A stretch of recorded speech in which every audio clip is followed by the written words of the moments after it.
Ladies and gentlemen, welcome to 50 tips to get better at Rainbow Six Siege. Now, last video, you guys crushed it on the 25 tips to get better, so I figured, you know what? It's time to make the 50 banger. Now, some people might be like, hey, those first few tips were from the last video. You're just a lazy YouTuber.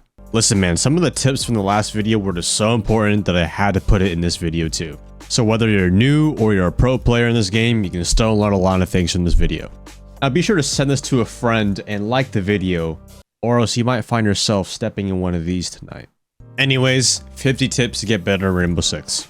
Number 1, we have shoot glass on windows. The reason being because of this, so this way you can hear people repelling on the other side of the window, so that way you don't get sneak attacked, and also you can just hear a lot more noise on the other side. Number 2 is head level on barricades. If you go to a barricade and you barricade the door, you will notice that there are 2 buckles. The second buckle is always going to be head level, so use that as literally like a magnet, and then have an imaginary buckle in every doorway you go and watch yourself get so many headshots. Number 3, turn on advanced droning.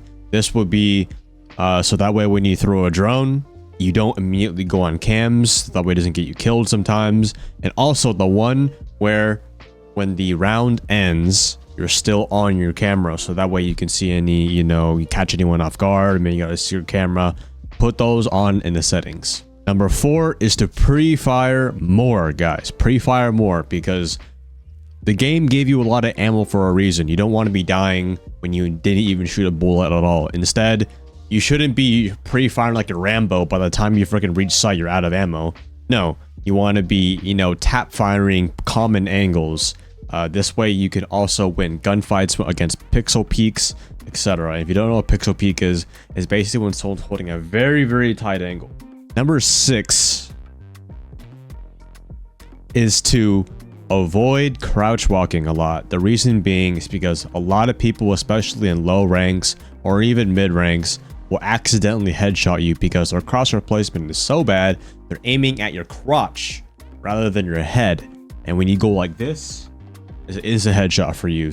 And it's very unproductive. You get around the map very slow, creates tunnel vision, and overall you're going to be a very easy worm to stomp on. So general rule, if you're going to take a gunfight or anything in this game, always be standing up because you move faster. Number 7 is to how to peek barricades. Now a lot of people know if you're going to spawn peek, they punch the window like they're freaking Oryx, and then the glass goes everywhere, sound, everyone on the drone outside says, oh, that guy's spawn peeking because he literally just made a big entrance. Instead, you will have your gun down when you have to punch the window and then look through.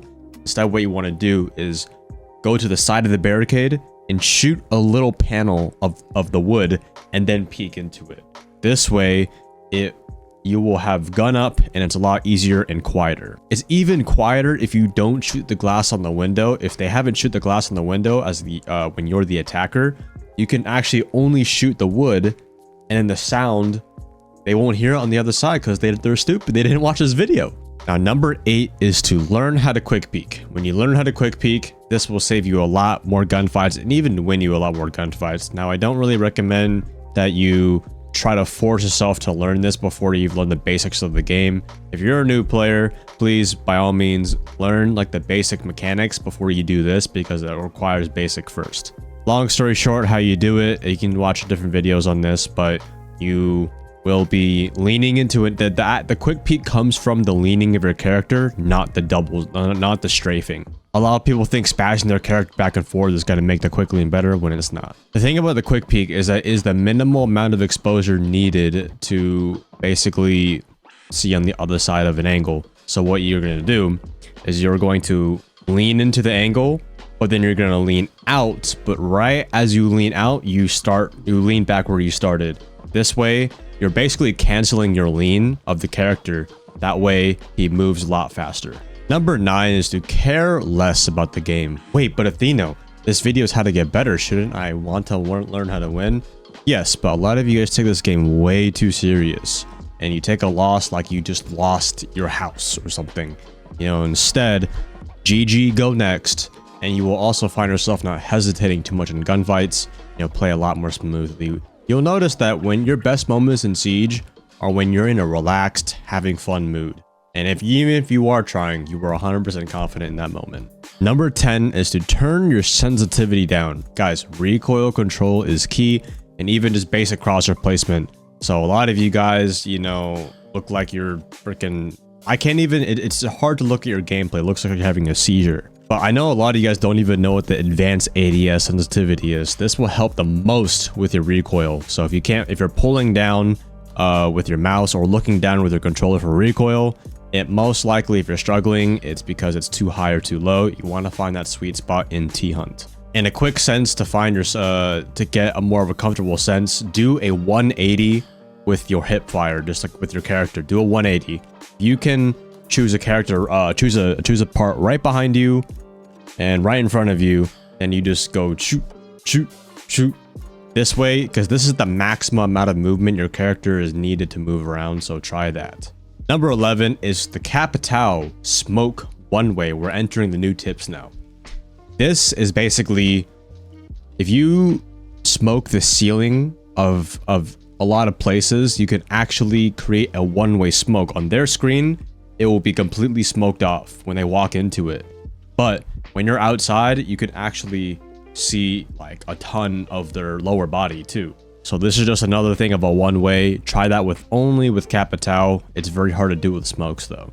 Number 12 is Azami One Way. Same thing with one-way angle. One-way angle, if you don't know what it basically means, it's when someone on the other side has more of an advantageous view than the other person.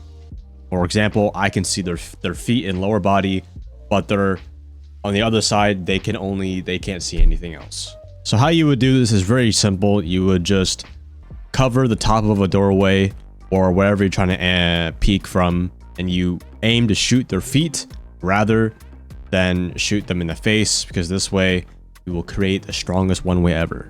Number 13 is the Ram Mira strat. Now, a lot of people don't know this, but if you put a Ram drone right in front of the Mira, you can actually destroy, and it goes through the Mira. It doesn't physically counter the Mira itself. It shaves off the reinforcements of the wall, thus manipulating, or fucking what's the word? It basically just takes off the Mira, basically. I don't yeah. Number 14 is the Azami floor trick. So basically what you're going to do with this is you're going to make a hole in the floor, and you're going to use the floorboards as the base for the Azami. Now, this is super strong because no matter where you are on the map, there's a lot of soft flooring. So if you put one down and you put another one up, it's literally an angle out of thin air. It's crazy. Number 15 is the Azami Pixel. So this is actually a pretty new one, but Athieno, I've been doing this for X amount of years. I actually would start doing this when it first came out. Bro, shut up, man. Nobody cares, bro. People out here thinking they're the inventor or something, bro. Hey, quit yapping. But basically how you do this is you would stand in front of a doorway, and you want to like press up against it, and then you put the Azami on the bottom of the doorway, and then it will make a V shape because your body is stopping it from moving. You want that V shape, and then this is going to take a lot of practice, and I don't know any way of perfectly calculating this, but let's say it's right here, right? And then you would slap it a little bit further up, and then when the Azami goes down, have that little hole at the bottom, and it's very, very strong. Number 16 is the sledge C4 bait. So this is just a very good habit to have. If you're getting hatches, a lot of people like to put a C4 on there. So one thing you can do is, if you can, and especially with Sledge being super loud now, he's a 3 armor, just walk next to the hatch and then walk back. Or maybe even hold your hammer out and then like stop. You know, you might be able to get a lucky C4 bait, and then you hit the hatch. It's not that complicated, but it's a good habit to have. Number 17 is the double EMP for Cade. So if you are Thatcher, this is just basic knowledge. I don't know how people will still mess this up, but you would, to counter a K trick is basically when he's throwing the K claw and then taking it off and throwing it back on. But the thing is, with a K claw, it has a duration before it fully activates.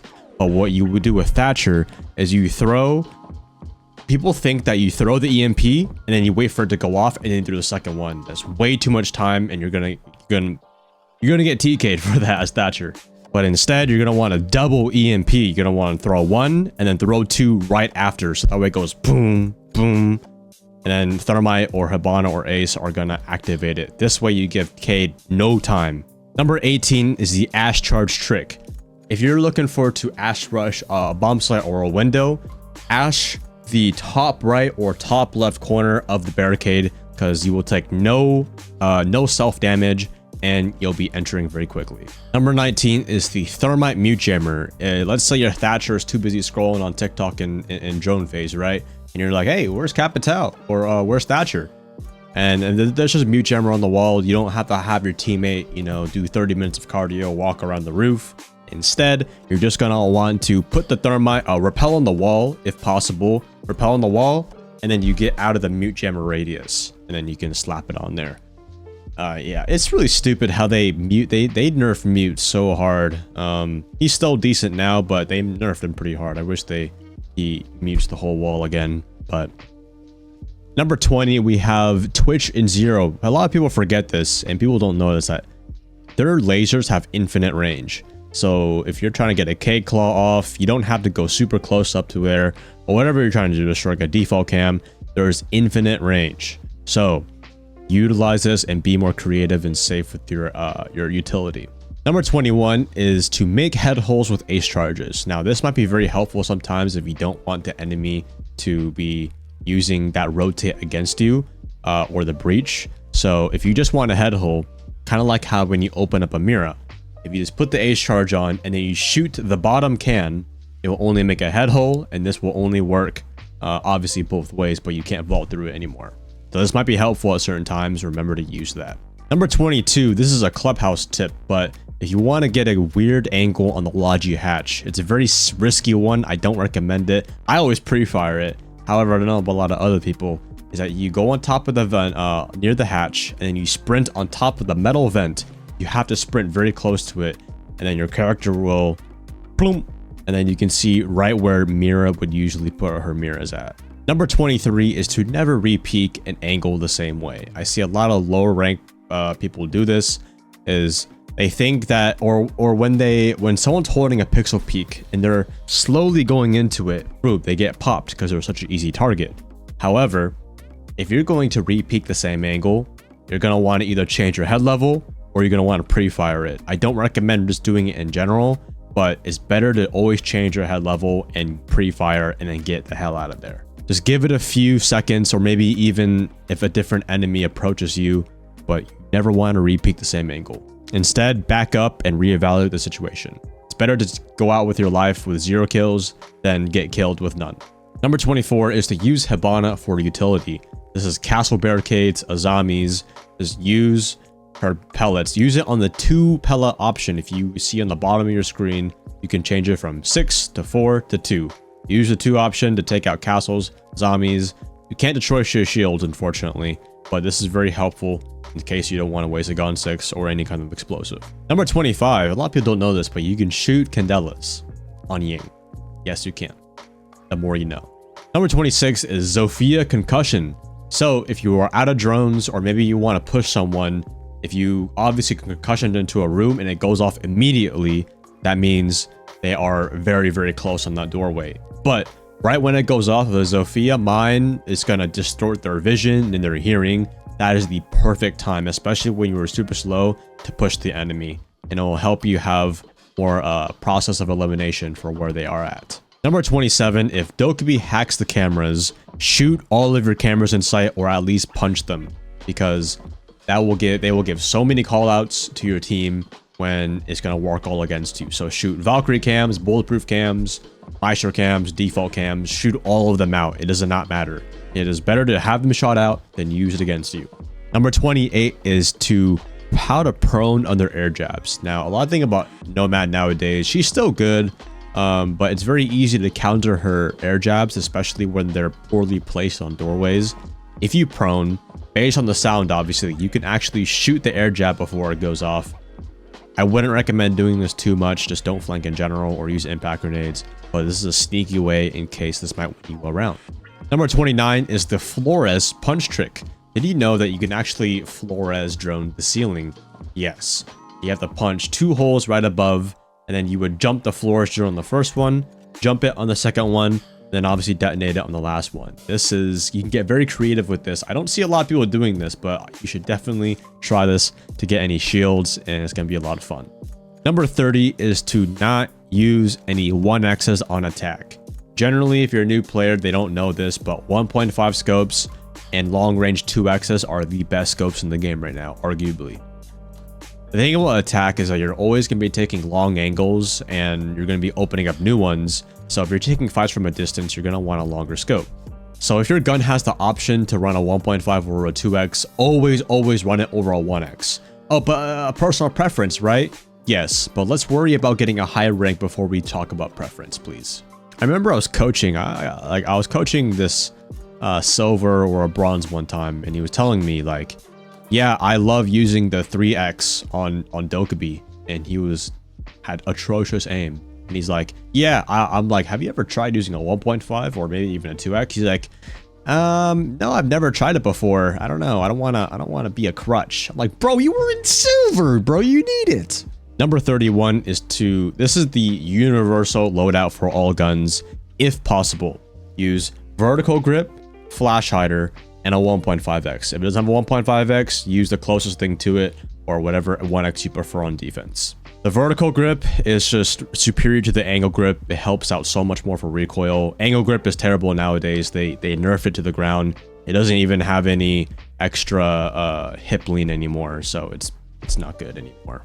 And then flash hider just helps out because most guns in gunfights, should be shooting the first 4 to 5 bullets. You want that as accurate as possible because you want to be winning your gunfights generally in the first 1 to 5 bullets. Number 32, if you are in a slump and you find yourself, you're just getting killed everywhere you go inside the map, try this. No matter where the bomb site is, try the opposite floor or the opposite side of the map where it's a lot quieter. This will help you have more leeway into the building, and trust me, you're gonna find a lot more kills than you normally wouldn't have. The reason you're in a slump is because the way you're thinking and the way you're pushing is not working. You just need to try something different, and this will kind of help get your brain creative again. I don't recommend doing this consistently, but this is just to get you out of that mental rut. Number 33 is to always be leaning, guys. When I say leaning, I mean, I'm not talking about Aiden Ross, you know, sipping on that cup. I'm talking about Q and knee or joystick to joystick. I know you can't really lean all the time on console, but you always want to be at least gun up on an angle. The reason I say you always want to be leaning if you're on PC is because why wouldn't you want to? You know, it's that little bit of advantage every single time to help you get a bit more of an insight and more comfortability playing the game. That also leaves to number 34 is to always be looking at an angle. Now, I always say this because a lot of people, when they have downtime in sight or whatever they're doing, they're just looking at the floor and being unproductive. Instead, at least look at a doorway or look at an angle while you're waiting for something to happen. Maybe even check default cams. Just don't be looking at the floor. I don't know, are you looking for ants?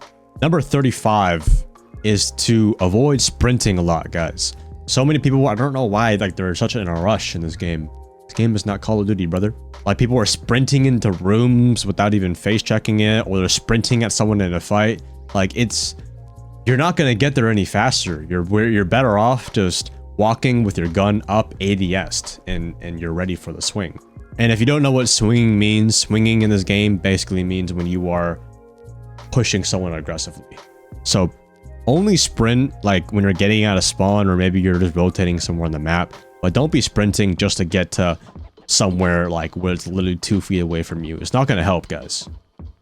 The movement in this game is so much slower, so it might have worked back in the day, but here it's going to be a lot longer for you to shoot your gun. And also, if you just sprint in randomly to a room off of like panicking, it just tells me that you need to work on your mechanics. Number 36 is to control your emotions. Guys, Siege is a game where anything can happen. There's a lot of ways to win. There's a lot of ways to lose. But listen, you have to lose in order to win. So when things get hard, or maybe, you know, you're having a bad match, the worst thing you can do is allow your tilt team to get over you, and you're going to start playing a lot worse. But instead, you got to keep composed. GG, go next to it. Be like, you know what? I messed up. I'm going to do better next time. Trust me. control your emotions, and watch yourself enjoy this game a lot more. Leading to number 37 is to think more positive, guys. Now, I'm not saying, oh my god, we lost the game, color and rainbows and, you know, all that bullshit. No. What I'm saying is, you gotta think of the positives, man. Oh my god, I went 15-5 and we lost the solo queue game. Jeez, my teammates suck. Or you could be like, wait, I went 15-5. I'm not that bad of a player. You know what? Let me get in the stack and show that I'm worth picking up. You know what I'm saying? Or maybe, oh man, we lost that rank game, but at least I made this really cool play, and now I know for next time to get better. You know, little things like that, guys. It really goes a long way. And if you don't want to take the effort to get better at this game, then by all means, be complacent. That's your decision. If you are happy with being complacent, good for you, man. But I'm talking to people who want to get better as well. Number 38 is to treat Siege like a checklist when you are getting stuck in pushes. What I mean by a checklist is like, all right, I walk out of spawn, right? I choose my operator, I drone, I take this part of the map, then I plant the bomb and I kill this guy. You know what I'm saying? Like you're gonna have to pre-plan your attacks or maybe even your defenses. This way, you know exactly where you messed up on and you can fix it pretty easy. Now, if you come across a spot where it's like you do not know the answer, good. Now you can watch your match replay, or maybe you can watch a new player or watch someone stream and be like, oh, so that's how you counter that. Okay, I'm gonna do that next time. You know? Number 39 is to always bring rotates on defense. Now, I'm talking about a bailiff, secondary shotgun, impact grenades. You always want some sort of line of sight maker. You know what I mean? Because in ranked, it's just a default. If you don't bring rotates or anything like that, it can really cost you some rounds. It could even be as small as one singular head hole that could have won you the round. Number 40 is further the map control, the easier you should give it up. What I mean by this is if the bomb sites are physically not in that room, you don't need to risk your life over it. Now, when I say this, obviously it's okay to trade lives to hold certain map control, but that is based off of you're trading time for lives. So that way the people on site have an easier gunfight. You shave off some man count. However, if you're roaming, let's say the bomb site is on the first floor, right? And then you're roaming on the third floor on cafe or something, you know, about a minute into the round, you're going to be like, you know what? I'm going to give up the third floor. They can have it. It's relevant. They have to plant the bomb down here. Then you move down to the second floor. Okay, there's some vertical going on. I should probably contest this a little bit. Then, you know, you stay up here for like another minute. Okay, you know what? You guys can have the vert. You guys still have to plant the bomb. Then you eventually move down into sight and you'll be like, okay, well, now I'm going to hold this with my life. Now, obviously, judged by the situation, you know, sometimes you might need to play your life, but this will be kind of a good way to prevent yourself from overstaying your welcome. Number 41 is to, when you are in a 1v1 or maybe even any kind of 1vx clutch situation, your main goal should be to isolate 1v1s. What I mean by this, let's say you're on 1v5, right?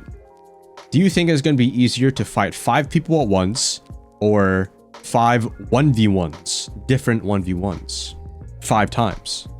Obviously the 5 times, right? Because you have a better chance at winning. Obviously 1v5s are very hard to win, but regardless of any kind of clutch situation, you are better off isolating the 1v1. Now, how do you isolate a 1v1? You would just try, you almost got to think about it like you are trying to make them come to you. You know what I mean? So you would go around different parts of the map or different parts of the room or the bomb site and try to like get them off of what they're doing, and then eventually you can land the gunfight. Because at the start of a 1v5, they're all going to sprint at you, so you got to bait a little bit. You know, you got to like isolate yourself a little bit, take out 1 or 2, and then slowly aggress them and take it smarter. Number 42 is to, if you are nervous, play like it's quick match. You'll realize when you play quick match or when you play terrorist hunt, you act so much more confident and you don't double think yourself. Why? Because you're not attached to a certain outcome. You're not going to be like, oh my god, if I lose this, I'm going to D-rank. No, you don't care, and you just do it, and then you make the play. It's the same thing for ranked. Elo is just an illusion at times. So you just gotta look at it. You know what? we can win the round if I do this, and then do it. Don't double think yourself, oh, but what if I mess up? What if I, you know, what if this and that? Bro, you gotta not think about that kind of stuff. If you genuinely try and it doesn't work out, at least you have some evidence to work on. But you never know what's gonna happen or what will work out unless you try. Number 43 is time management. Use the clock for positioning like your mom's curfew. You know when you're playing outside as a kid and the yellow light goes on, right? That's the time to get your ass back home, right? It's the same thing for when I talked about with the further the map control, the closer you don't want to give it up as much. But think about it like if you are a roamer, right? Okay, about 2 minutes. The time is around 2 minutes. Okay, I should probably give up my previous position. Oh, it's a minute 30. Okay, I can probably get off the roam now and head back to site now. Oh, there's 45 seconds left. Okay, I'm not going to play aggressive. I'm actually going to wait for them and force them to come through a doorway. You see how I use time? Time is all about understanding the advantages on defense and attack. Attack doesn't really have an advantage of time because they have to plant the bomb. Now, defense has the advantage of time because if they don't plant the bomb, then they win the round. You know, sometimes you don't even have to kill them. If the attacking doesn't do their job, then you're chilling. So understand how to use time because that is a factor on everybody's screen. And if you can work really well around that, you're going to be a lot harder to kill. Number 44 is that if you are hard stuck, think about how you can improve after every death. Guys, death is a natural thing in this game, and you cannot be thinking about if I die here, I die in real life. Think about it, death is like, oh, it's a learning lesson. Because if you die, you obviously did something wrong. Most of the time, it's your fault. It could have been bad aim, positioning, timing, etc. You know, there's a lot of different things. This will help you be a lot more present in your gameplay. That way, you're not autopiloting so many games of wasted potential to improve. Number 45 is how to use shields correctly. A lot of people think, you know, oh, this is the best shield setup ever. Let me put it right smack down the doorway because it feels satisfying. No, you want to actually back it up a little bit from the doorway. So this way you can have little peeks out from the left or the right. Because if it's only on the top, it's an easy headshot and the attackers can also use it against you. Why would you do that? And you also want to make room for Jaeger or Wamai to catch any kind of utility like grenades so you can protect the shield longer. So remember, if you ever see a shield attached onto a doorway, you're either in wet sock 5 or you want to move it back a little bit and then now you're a little bit higher in rank. Number 46 is how to use traps correctly. Now, people think, oh, traps right in front of the doorway on site are good. However, that's very situational, but most of the time, traps should be the ones to go off first before a gunfight happens. You know what I mean? So, let's say we have a staircase, right? If I'm on the top of the staircase, do I want the trap to be right behind me where they can just shoot me in the back easily? Or do I want it lower down? That way it gives me sound and time enough to react for the gunfight appropriately. I'm obviously going to want it lower down. So put your barbed wire down further, put your traps down further. That should give you enough time. It should give you about 2 to 3 seconds to react. That's more than enough time to keep your gun up. Number 47 is to avoid solo queuing. Now, I know this is just like the most common sense thing ever, but it seems to not go against a lot of people. When you solo queue, you are volunteering to be at a disadvantage and to have things go wrong. People seem to forget that, and they're like, yo, why do my teammates suck, man? Oh my god, this game is so BS. Bro, it's a lot of baloney. It's a lot of nonsense. But when you avoid solo queuing and you actually be like, hey, you want to play next game? Hey, I enjoyed playing with you. Let's hop in a stack. You have so much less RNG in the game and you have a lot more control over your stack and your teamwork, eventually leading you to working better and winning games. But I'm antisocial. Y'all are playing the same game. You know, you're playing with people your same age, bro. Like, just strike up a conversation. You know, don't be in your head so much. You know, y'all be on social media too much and forget how to talk to people. Like, guys, it's not that hard to say, hey, I enjoyed playing with you, or hey, we kind of crushed it. You want to play again? Or send them a friend request. It's easy as that. If you can't do that, then that is totally on you. And if you enjoy solo queuing and you think, oh, but it's better for me to learn by myself, bro, listen, you can learn in a stack by yourself too. Like, you know, if you want to, you can, but it's going to be a lot less unproductive. Number 48 is to not be toxic.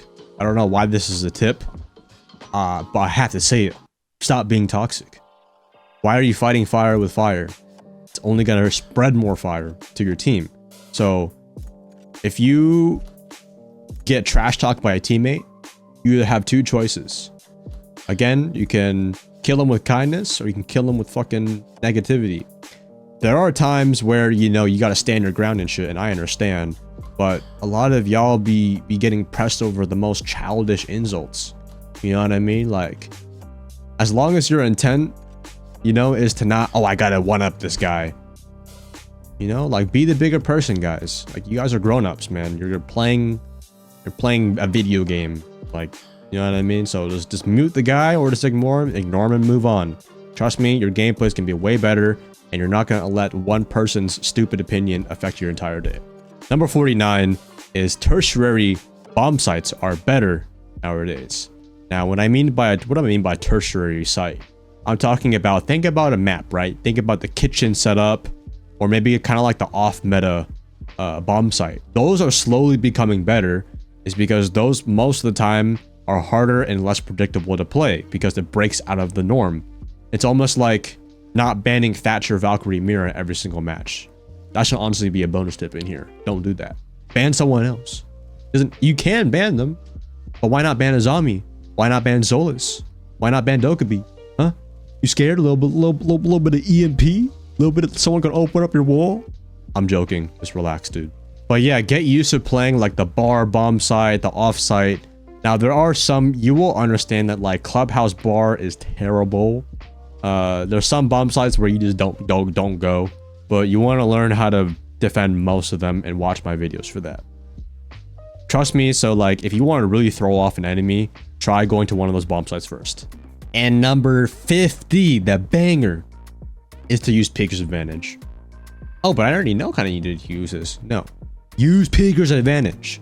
We are in the TDM meta, aggressive meta, where rewarded mains are foaming at the mouth, trying to peek out a window to spawn peek, and then boom, 4v5. Listen, you got to be gun up too. There's no excuse for you not to.